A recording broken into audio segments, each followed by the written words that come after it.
तो ये कहानी है एक पागल साइंटिस्ट की, जिसे सांपों का यानी स्नेक्स का इतना क्रेज था कि वो इंसानों को भी सांप में बदलना चाहता था। जिस काम के लिए उसने बहुत सारे एक्सपेरिमेंट्स भी किए और आखिरकार एक ऐसी दवाई बना ली जिससे इंसानों को सांप में बदला जा सकता था। इस मेडिसिन को टेस्ट करने के लिए वो इसी मेडिसिन के इंजेक्शन अपने ही असिस्टेंट को लगा देता है और असिस्टेंट से कहता है बेफिक्र रहो, ये कुछ एंटीडोट्स हैं जो तुम्हारे जिस्म में किसी भी वायरस को पैदा नहीं होने देंगे।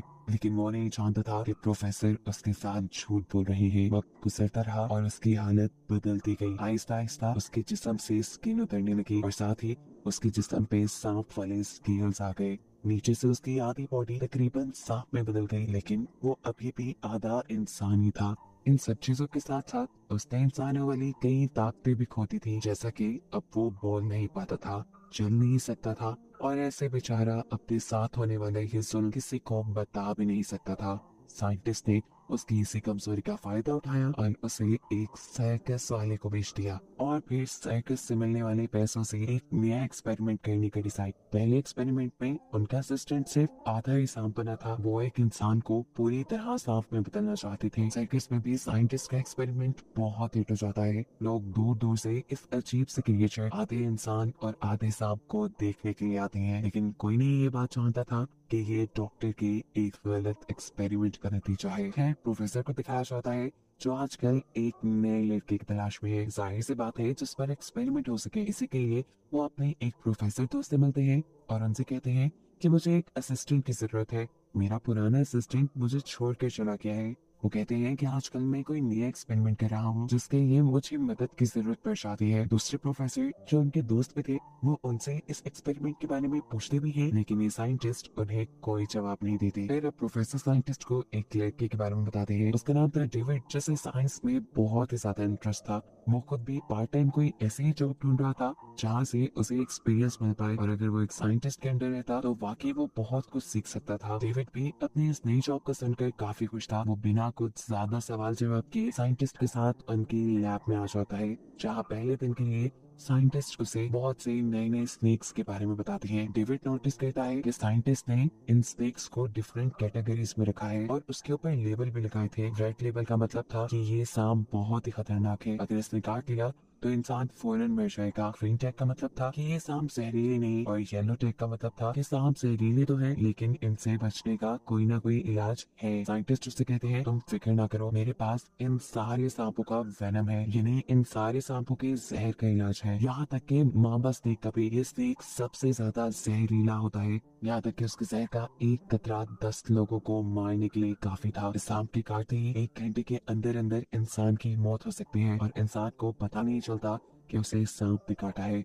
मरने से पहले उसे हार्ट अटैक जैसे सिम्टम्स महसूस होते हैं। साइंटिस्ट उसे इस सांप का जहर निकालना भी सिखाते हैं। साइंटिस्ट की सारी बातें सुनने और समझने के बाद डेविड साइंटिस्ट से सवाल करता है आखिर मेरा क्या काम होगा यहाँ पर। तब साइंटिस्ट उसे कोई भी जवाब देने से पहले कहते हैं काम बाद में देखा जाएगा, पहले मैं तुम्हें एक इंजेक्शन लगाऊंगा, फिक्र न करो, ये सिर्फ एक वेनम है और तुम्हें सिर्फ इसलिए लगाया जा रहा है कि अगर यहाँ पे किसी भी सांप ने तुम्हें काट लिया तो एटलीस्ट तुम्हारी जान को खतरा नहीं होगा। डेविड भी साइंटिस्ट की बात मान जाता है और ये इंजेक्शन लगवा लेता है, ये बात सोचे बगैर कि ये एक एक्सपेरिमेंट भी हो सकता था। मूवी में बताया गया कि जो वैक्सीन डेविड को लगाई गई थी वो कोबरा स्नेक के जीन से बनाई गई थी।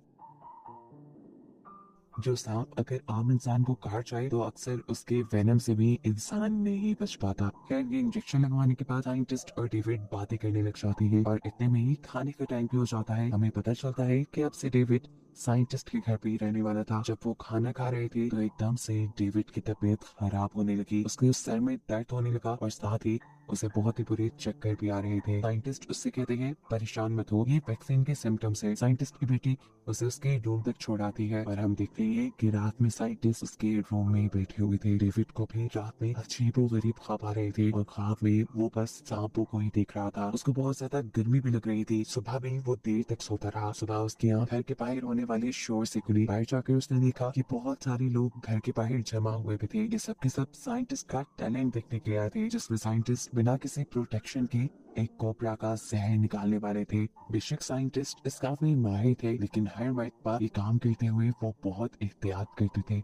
वो जानते थे उनकी एक छोटी सी गलती उनकी जान दे सकती है। यहीं पर एक फोटोग्राफर भी खड़ा था वो फोटोग्राफर जैसे ही कोबरा की फोटो लेता है तो कैमरे से निकलने वाली फ्लैश की वजह से कोबरा को गुस्सा आ जाता है। उसे में वो साइंटिस्ट पे ही हमला करने वाले थे, लेकिन खुशकिस्मती से साइंटिस्ट बच गए और आखिर उन्होंने इस कोबरा को पकड़ कर इसका जहर निकाल भी लिया। सभी लोगों ने उनके इस कहता पे बहुत तालियां बजाई और उन्हें इनाम भी दिया। इन्हीं पैसों से तो वो अपने एक्सपेरिमेंट किया करते थे, लेकिन अब दिन ब दिन ये पैसे कम होने लगे थे। खैर कुछ दिन गुजरते हैं और दिखाया जाता है कि अब डेविड के फेस की स्किन उतर रही थी। ये देखकर वो बहुत ज्यादा डर गया। वो जब डॉक्टर से इस बारे में पूछता है तो डॉक्टर कहते हैं कि ये वैक्सीन का साइड इफेक्ट है। याद रखे वो तो खुद भी उसकी स्किन उतारने में उसकी हेल्प करते हैं और साथ में वो ये भी बताते हैं कि स्किन उतरना एक अच्छा साइन है, इसका मतलब है कि वैक्सीन अच्छे से काम कर रही है। डेविड बताता है कि अब उसे ठंड अच्छी लगती है, उसे गर्मी में रहना पसंद नहीं है, लेकिन फिर भी साइंटिस्ट उसे कहते हैं जो भी है तुम हमेशा जैकेट पहने रखना। इसी दौरान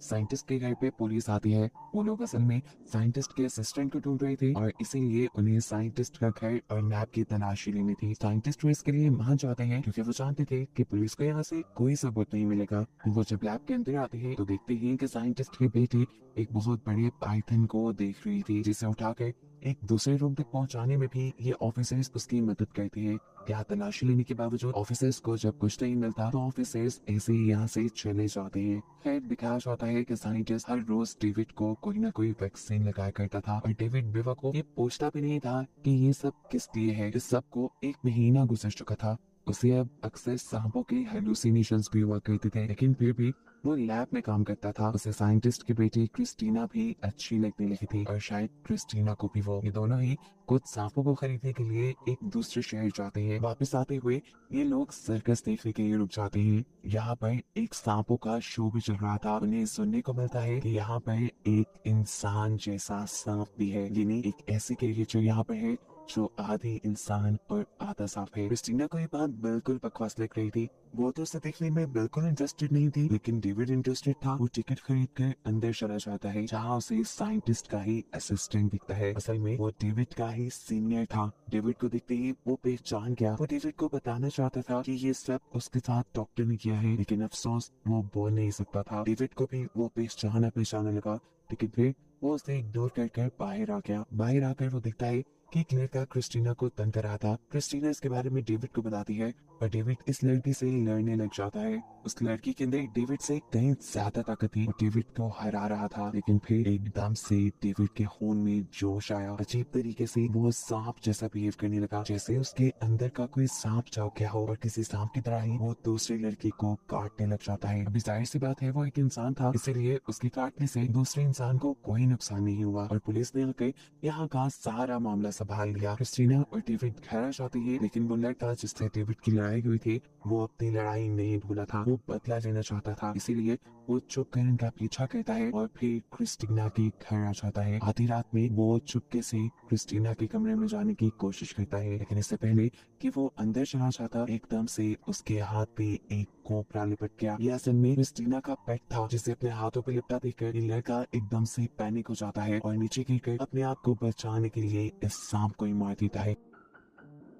शोर सुनकर जैसे ही डेविड, साइंटिस्ट और क्रिस्टीना नीचे आए तो उन्होंने देखा वो सांप मर चुका था। ये लड़का उनका सांप मार के उल्टा उन्हीं को बुरा भला कहकर यहाँ से चला गया। लेकिन अब क्रिस्टीना अपने सांप के मरने से बहुत दुखी थी और क्रिस्टीना को देखकर उसके डैड भी वो अपनी बेटी का बदला उस लड़के से लेना चाहते थे। इसीलिए वो अपनी लैब का सबसे ज्यादा जहरीला सांप लेकर चला जाता है उस लड़के के घर और चुपके से उस सांप को उसके वॉशरूम में छोड़ देता है। वो लड़का जब नहा रहा था तो सांप ने उसे काट लिया। सांप के काटते ही कुछ ही देर में उस लड़के की मौत हो गई और साइंटिस्ट का बदला पूरा हो गया। जिसके बाद साइंटिस्ट अपने उस स्नेक को लेकर वापस अपने घर आ गए। घर आकर उसे फील हुआ कि क्रिस्टीना और डेविड एक दूसरे के करीब आए थे। ये जानकर उसको शॉक लगा और उसने जाकर क्रिस्टीना को डांटना शुरू कर दिया। क्रिस्टीना हैरान थी, कभी पहले उसके डैड ने उसके साथ ऐसा रिएक्ट नहीं किया था, तो अब क्यों? उसके डैड कहते हैं मैं तुम्हें समझा नहीं सकता, बस इतना कह रहा हूँ कि तुम्हें डेविड से दूर रहना है और ये बात समझ जाओ। यहाँ तक कि अब साइंटिस्ट डेविड को अपनी लैब के पास ही एक कमरे में बंद कर देते हैं, एक ऐसे कमरे में जहाँ कोई मिरर नहीं थे। उसके साथ अब कुछ अजीब हो रहा था। उसकी बॉडी का कलर चेंज हो गया था, उसका मुंह चेंज हो गया था और बॉडी पे छोटे छोटे सांप जैसे स्केल्स आने लगे थे। साफ जाहिर था कि साइंटिस्ट का एक्सपेरिमेंट अब ठीक हो रहा था। इसी वक्त के दौरान क्रिस्टीना भी डेविड से मिलना चाहती थी, लेकिन साइंटिस्ट उसे ये कहते हुए रोक देते हैं कि उसकी तबीयत खराब है और वैक्सीन का उल्टा असर हो रहा है उस पर। लेकिन क्रिस्टीना जब इंसिस्ट करती है तो वो उसे टालने के लिए उसे स्नेक्स लेने के लिए दूसरे शहर भेज देता है। इस सब के बाद साइंटिस्ट दोबारा डेविड के पास आई और उसे कुछ पीने के लिए दिया क्योंकि उसकी तबीयत खराब थी। साइंटिस्ट कहते हैं इसे पी लो और इसे पीकर तुम ठीक हो जाओगे। डेविड बिना कुछ सोचे समझे वो भी पी लेता है और ये पीने के बाद उसे पेट में बहुत शदीद दर्द होने लगा। उसे ऐसे लगने लगा था जैसे उसकी बॉडी के सारे ऑर्गन्स सुकड़ने लगे हैं। वो साइंटिस्ट को कहता है कि मुझे हॉस्पिटल ले जाए, लेकिन साइंटिस्ट कहते हैं नहीं, मैं तुम्हें एक इंजेक्शन लगाऊंगा, तुम ठीक हो जाओगे। इससे पहले कि साइंटिस्ट उसे कोई इंजेक्शन लगा देते, उन्हें घर के बाहर किसी की कार की आवाज सुनाई देती है। ये प्रोफेसर थे जो डेविड से मिलने के लिए आए थे। असल में डेविड काफी दिन से यूनिवर्सिटी नहीं आ रहा था और अब प्रोफेसर को शक हो गया था कि जरूर इसके पीछे साइंटिस्ट ही है, क्योंकि पहले भी उनकी यूनिवर्सिटी का एक लड़का गायब हो चुका है। उनको देखते ही साइंटिस्ट जल्दी से बाहर आते हैं। प्रोफेसर से कहते हैं कि मुझे डेविड से मिलना है, लेकिन साइंटिस्ट ये कहते हुए इनकार कर देते हैं कि उसकी कुछ तबीयत ठीक नहीं। प्रोफेसर जो कि अब गड़बड़ी बिल्कुल भाग चुके थे, वो साइंटिस्ट के सामने तो यहाँ से चले गए, लेकिन फिर चुपके से उनकी लैब के पास पहुंचे, जहाँ उन्होंने देखा कि अब डेविड बिल्कुल बदल चुका था। डेविड भी उनसे बात करना चाहता था, उनसे मदद मांगना चाहता था, लेकिन अब क्योंकि वो सांप में बदल रहा था इसीलिए वो बोल नहीं सकता था। साइंटिस्ट ने भी प्रोफेसर को उनकी लैब के पास देख लिया। जाहिर सी बात थी कि अगर प्रोफेसर यहाँ से बाहर निकल जाते तो उनका सारा पर्दा फाश हो जाता। इसीलिए वो पीछे से प्रोफेसर के सर पे भी हमला करते हैं और उन्हें बेहोश करके अपनी लैब में ले आते हैं, जिसके बाद उन्होंने प्रोफेसर को भी अपने ही एक सांप से कटवा कर मार दिया। प्रोफेसर के मिलते ही साइंटिस्ट को क्रिस्टीना की कॉल आती है, जो बता रही थी कि मैं पेट शॉप पर तो आ गई हूँ, लेकिन यहाँ पर हमारे नाम के कोई सांप डिलीवर नहीं हुए। डिलीवर इसलिए नहीं हुए थे कि साइंटिस्ट ने तो कोई सांप मंगवाए ही नहीं थे। अब साइंटिस्ट उसे बहाना करते हैं कि तुम थोड़ी देर बाहर रुको, शायद डिलीवरी आने में थोड़ा टाइम हो। क्रिस्टीना इस बार में उनकी बात मान जाती है, लेकिन इतना सारा टाइम था वो कहाँ बिताती। तब शॉपकीपर से कहता है कि तुम पास में सर्कस में चली जाओ, वहाँ पर भी सांपों का एक शो होता है, तुम वहाँ से कुछ देख लेना। वो बताते हैं कि वहाँ एक ऐसा भी सांप है जो आधा इंसान और आधा सांप है। इसके बारे में क्रिस्टीना ने पहले भी सुन रखा था, अब उसके पास टाइम भी एक्स्ट्रा था तो उसने सोचा क्यों ना वो देख ही ले। वो जब सर्कस में पहुंची तो उसने देखा कि सर्कस बंद हो गई है, लेकिन अब उसे हर हाल में सांप को दिख नहीं था, इसीलिए वो चुपके से सांपों वाले कैंप के अंदर चली गई और वहाँ अब उसे फाइनली अपने डैड का पहला असिस्टेंट दिख गया, जो अब उनके एक्सपेरिमेंट की वजह से अजीब सी क्रिएचर बना हुआ था, पीछे सांप और ऊपर से इंसान। उसे देखकर क्रिस्टीना को एक सेकंड नहीं लगा उसे पहचानते हुए, और वो ये भी समझ गई कि ये सब उसके डैड का किया धरा है। उसे ये समझने में भी अब देर नहीं लगी कि उसके डैड ने किसी प्लान के तहत ही उसे दूसरे शहर भेजा था और अब डेविड की जान भी खतरे में है। उसकी जान बचाने के लिए वो बिना वक्त ज़ाया किए अपने घर के लिए निकल आती है। अब साइंटिस्ट के शहर में हमें दिखाया जाता है कि साइंटिस्ट ने अपनी बेटी का बदला लेने के लिए जिस लड़के को मारा था उसकी वाइफ भी पुलिस में एफआईआर लिखवाने आई थी। उसने पुलिस को बताया क्योंकि इस लड़के ने साइंटिस्ट का एक सांप मार दिया था, तो उसे यकीन था कि साइंटिस्ट ने अपना बदला लेने के लिए उसे मारा है। अभी पुलिस उसकी बात पे एक्शन लेने ही वाली थी कि पुलिस को साइंटिस्ट के खिलाफ एक और रिपोर्ट मिल गई। उस प्रोफेसर की फैमिली ने भी पुलिस को बताया कि प्रोफेसर आखिरी मर्तबा साइंटिस्ट के घर गए थे और फिर वहां से लौट कर नहीं आए। उससे पहले भी साइंटिस्ट का एक असिस्टेंट गायब हो चुका था और अभी भी साइंटिस्ट का दूसरा असिस्टेंट यूनिवर्सिटी नहीं जा रहा था। इतनी सारी खबरें मिलने के बाद पुलिस का इन्वेस्टिगेशन करना तो बनता था, वो साइंटिस्ट के घर चले जाती है। यहाँ लैब के अंदर अब साइंटिस्ट डेविड के ऊपर एक्सपेरिमेंट कर रहा था। वो डेविड को एक स्ट्रेचर पे लिटाकर उसे एक और इंजेक्शन लगाता है। डेविड की पहले ही काफी सारी बॉडी सांप में बदली हुई थी, लेकिन ये इंजेक्शन लगने के बाद उसकी बॉडी में और भी चेंजेस आ जाते हैं। एकदम से उसका मुंह छोटा होकर एक सांप बन जाता है और उसकी टांगे मिलकर दुम बन जाती है और वो पूरा का पूरा एक कोबरा बन जाता है। ये देखकर साइंटिस्ट बहुत खुश थे, उसका एक्सपेरिमेंट कामयाब हो चुका था। डेविड से बने इस कोबरा से वो असली कोबरा को लड़वाते हैं। साइंटिस्ट को ये सारी लड़ाई देखकर बहुत मजा आ रहा था, लेकिन कब तक मजा आता, क्योंकि जितनी बुराइयां उसने कर ली थी अब अच्छाई उसके साथ भी नहीं होने वाली थी। जो असली कोबरा था वो साइंटिस्ट की लापरवाही की वजह से साइंटिस्ट को ही काट लेता है और उसके काटते ही साइंटिस्ट की मौत हो जाती है। इतनी देर में यहाँ पर क्रिस्टीना भी पहुंच चुकी थी। उसने अपने डैड को मरते हुए देखा तो वो जोर से चिल्लाई। उसके चिल्लाने से कोबरा उसकी तरफ अट्रैक्ट हो गया। इससे पहले कि कोबरा उसे मार देता, यहाँ पुलिस जो साइंटिस्ट को पकड़ने आई थी वो क्रिस्टीना को बचा लेती है। अंदर हमें दिखाया जाता है कि जहाँ डेविड सांप बना हुआ था वहीं पर सांप का एक दुश्मन यानी नियोला छूट गया और उसने डेविड को खा लिया। यानी मूवी के आखिर में डेविड भी मर गया। उसकी मौत भी क्रिस्टीना ने अपनी आंखों से देखी और वो जोर से चिल्लाई और यही सब दिखाते हुए ये कहानी यहाँ खत्म हो गई।